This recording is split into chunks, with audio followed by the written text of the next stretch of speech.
शेवगाव नगरपालिका निवडणुकीत राजकारणातली एक वेगळीच चित्र पाहायला मिळाली। एकमेकांविरोधात अटीतटीची लढाई लढलेल्या, आरोप प्रत्यारोप करणारे उमेदवार अखेर निवडणुकीनंतर एकत्र आले आणि त्यातून सकारात्मक राजकारणाचा संदेश दिला गेला।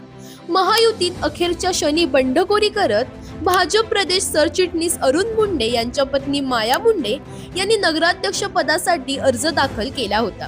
त्यांच्या विरोधात अजित पवार राष्ट्रवादी काँग्रेसच्या विद्या लांडे मैदानात होत्या। या निवडणुकीत शिवसेना शिंदे गटाच्या माया मुंडेंनी अवघ्या 86 मतांच्या फरकाने विद्या लांडे यांचा पराभव करत विजय मिळवला।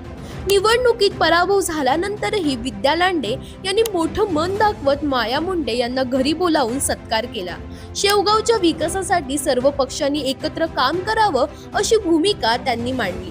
या भेटीत अरुण मुंडे देखील उपस्थित होते। या निवडणुकीत नगराध्यक्ष पदासाठी माया मुंडे, विद्या लांडे, भाजपच्या रत्नमाला फलके आणि शरद पवार गटाच्या परवीन काझी यांच्यात चुरशीची लढत झाली होती। मात्र माया मुंडेंच्या विजयामुळे शेवगावमध्ये एकनाथ शिंदेंच्या शिवसेनेचा प्रभाव वाढल्याचं चित्र दिसत आहे।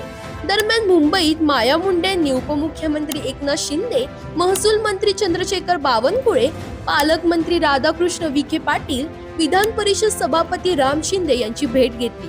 तर दुसरीकडे अजित पवार गटाचे अरुण लांडे पाटील यांनीही आपल्या निवासस्थानी माया मुंडेंचा सत्कार केला।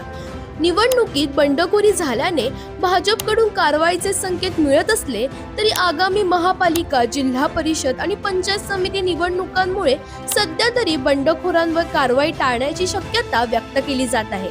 एकीकडे राजकीय संघर्ष तर दुसरीकडे विकासासाठी हात मिळवणे, शेवगावमधील ही अजब पण सकारात्मक राजकीय मैत्री सध्या संपूर्ण राज्याचं लक्ष वेधून घेत आहे। दरम्यान तुम्हाला ही माहिती कशी वाटली आम्हाला कमेंटमध्ये नक्की सांगा आणि इंडिया लीडरला फॉलो करायला विसरू नका।